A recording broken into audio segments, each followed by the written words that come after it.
Since this topic doesn't really get the media cover it deserves, I would like to briefly recap the trustworthiness of the US in the last 10 or so years and move on to a recent event. Namely, the US shooting down a Turkish drone. This was reported by Reuters, or to be more precise, reported by the Pentagon, which was covered by Reuters, but I will get there in a minute. Now, some of you might say, what do you mean with yet again? Well, let's start with a small history lesson. The Turkish army lacked anti-air system. This was a known fact and present for decades, or at least was present for decades. There is some indigenous development, but not topic of discussion. So back around 2013, the Turkish government opened a competition for an anti-air system. The Chinese were involved, the US, and the Russians. The idea was to obtain manufacturing and know-how of the system so Turkey could develop and produce its very own system. It was supposed to be cheap as well. I will spare you the details, but there was some back and forth. However, the US did neither offer the cheapest alternative, nor were they willing to offer any know-how. Now you might argue, sure, but it's their right. Yes, however, this is invalidating the integrity of NATO and puts the intentions of the US to question. It's a well-known fact that the US is financing several non-NATO countries and even arming Israel to their teeth. Egypt is, for instance, also on the payroll of the US, regardless of the fact that Egypt was, and partially is, still hostile towards their NATO ally, Turkey. Now, whether Turkey is at fault for this relationship with Egypt or not, there's a conflict of interest present, one at which the US has no intentions to solve. Again, it is their right, but here's the thing. The US is financing arming and quote-unquote tech transferring across the globe. There is a clear preferential treatment with respect to who the US wants to support. Again, it is their right, but from a Turkish perspective, the US has no intentions to help Turkey. An alliance swap does not mean that we can just ignore a crucial defense gap in one of our allies and try to profit out of them, instead of closing the security gap within the alliance. Clearly, the US has no interest whether the Anatolian airspace is dominated by a foreign entity or whether or not Anatolia is prepared for an air raid or artillery bombardment. Unless, of course, money flows directly into the pockets of the US military complex. You would be right to say that nations have interests and that the US has no obligation, but from a Turkish perspective, we are allies and the US is actively preventing Turkey from obtaining any non-NATO tech. Which is what happened when the S-400s were obtained. Even then, the US offered the same product, the Patriots, for a higher price, without tech transfer. This is a farce. They did not do so because they care about some extra millions. They did so to tell Turkey to suck it up. Now, the explanation for why the S-400s are a danger are dubious at best and utter nonsense at worst. According to the US military, there shouldn't be any kind of foreign electronics in any NATO military because through the power of magic and bullshit, the system can acquire valuable information about NATO systems and transfer it to the respective country. This explanation just ignores the fact that several other countries have Russian systems, such as the S-300s. It also ignores the fact that several countries buy US and Russian and even Chinese tech, such as Egypt and India. And it also ignores the fact that F-35s are flying over countries that have deployed and active S-400s, obtaining data anyways, such as Israeli F-35s flying over Syria. It also opens up the question what a lackluster security system NATO has to the point that a single system, regardless of security checks, can still somehow, through the power of magic and bullshit, obtain information about the entire NATO structure and send it back to Russia. The US didn't even offer any security checkups, they straight up sanctioned Turkey. From a Turkish perspective, the US doesn't want Turkey to obtain any anti-air system unless Turkey sucks on the US and overpays them for a product Turkey can get cheaper elsewhere. The US could have even offered a joint venture with respect to the anti-air system, meaning the technology would be under shared authority, which again the US had no interest in. I would also like to mention that such a topic did not come up when Russia invaded Ukraine. No one in the entire West thought that sending NATO stuff to Ukraine, a military that is through and through Russian designed with a Russian system, potentially even having Russian backdoors, was of any security risk.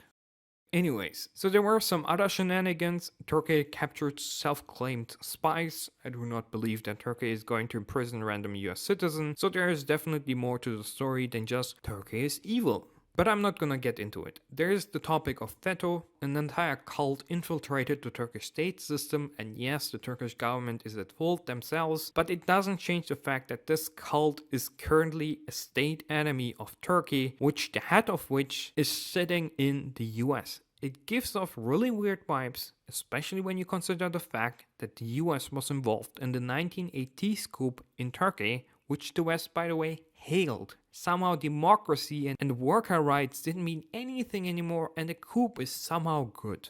It isn't far-fetched to say that the US had some pro-US anti-Turkey agenda in Turkey, at least that's what the public believes in. From the perspective of the Turkish public, the US is not just sabotaging the defensive capabilities of Turkey, it's also attempting to undermine any democratic structure in Turkey. And yes, we could argue about whether or not Erdogan is a Democrat, but he is still elected, the election was unfair, but still legitimate.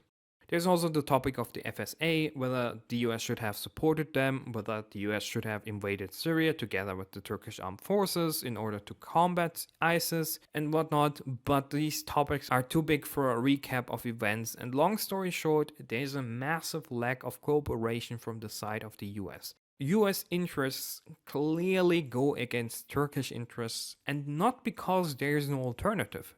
This is deliberate. The US could cooperate with Turkey in all of these topics and come up with a pro-US outcome that is also pro-Turkish. They don't want to. This brings me to the support of the YPG. In the war against ISIS, instead of siding with Turkey, which suffered terror attacks from ISIS as well as the YPG, the US decided to combat Islamists by supporting commies, just like they supported Islamists in Afghanistan in order to combat commies. You can't make this shit up. I will come to the horses that ride the minds of the US senators, but you can already smell the bullshit. And no, the YPG is not a random organization fighting for democracy and freedom. It's a terror organization that rebranded itself in order to pretend to be independent of the PKK. This is a common tactic deployed by the PKK themselves. If they want to conduct terror but don't want to be labeled terrorists, they just allow one of their sub-organizations to do so. This is the only reason why groups like the TAK exist. Hence, since they abuse the entire alphabet, most Turks refer to this entire soup of terrorists as KCK, which I will continue to use from this point onwards. The KCK regularly exchanges intel, money, equipment, personnel, and share the exact same ideology. All members of the KCK are fanatic over their personal cult leader, Abdullah Öcalan, a mass murderer and terrorist, regardless of the fact that Öcalan himself told these baboons to lay down their weapons. This already tells you in which type of hands the KCK is. It's not in the hands of freedom fighters, it's in the hand of a mafia. The KCK is known to kidnap children. The KCK is known to sell drugs, not to random people, but to Kurdish people. The KCK is known to kill civil servants like police officers, nurses, doctors, and teachers. The KCK is known to blow up public buildings like schools and hospitals. This is the type of organization the US is supporting. The idea that they are democratic does not even come from the KCK, even if they occasionally claim that. It's a US invention. Just listen to this. Who's available?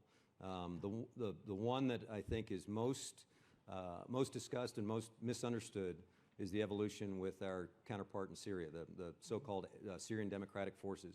Now, interestingly, they came about that name because at one point in time, and I dealt with them directly, I was in on the formative stage of the relationship with these guys.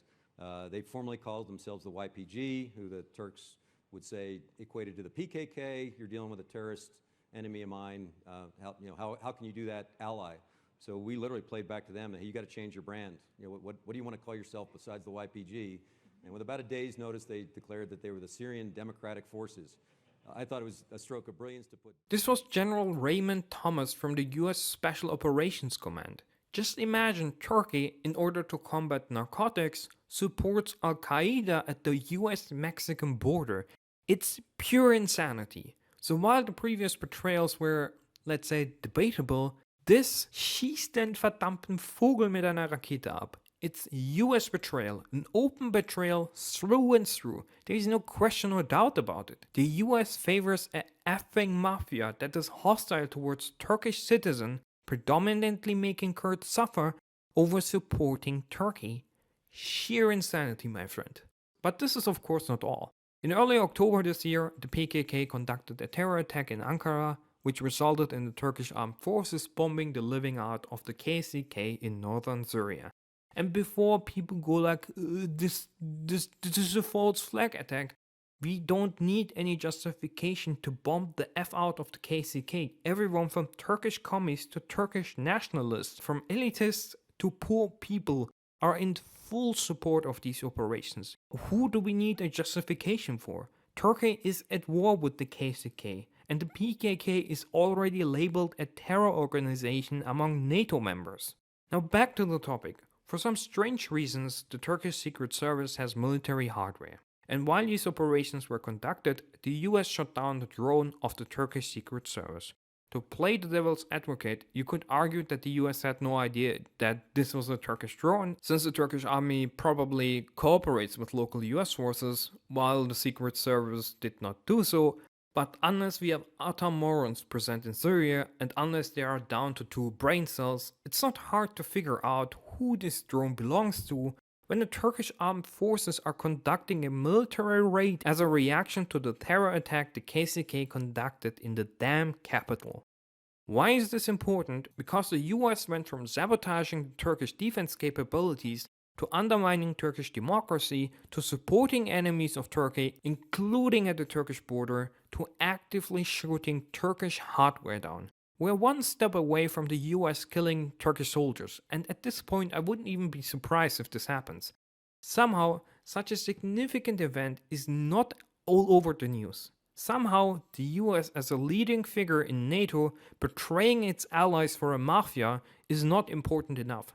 Somehow this all makes sense in the head of US nationalists. And brother, you're past the point of calling yourself a patriot if you support this nonsense.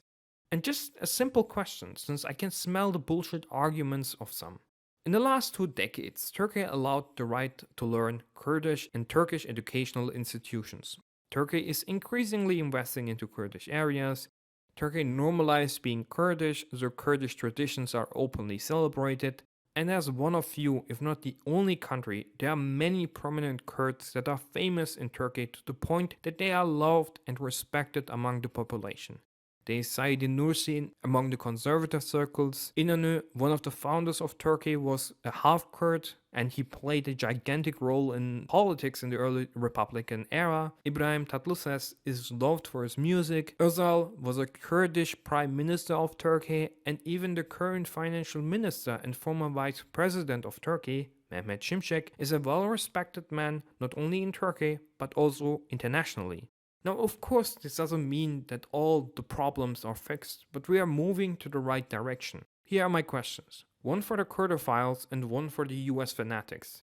What did the PKK do in the past 20 years that benefited the Kurdish people in Anatolia in any form or shape? And why does the US have to support the KCK and actively attack Turkish military hardware in order to protect a mafia that is detrimental not only to Turkey, but also Syria and Iraq? And now to the last topic. The question remains, what horses drive the US circus with their foreign policy in the Middle East? This is a question I can actually not answer, but you may get some insight if you look closer to what some of the senators say when talking about Turkey. An example, Guardian signaled another break regarding Turkey, a NATO partner that for years had sought to buy advanced warplanes from the US but has been repeatedly blocked, including by Menendez.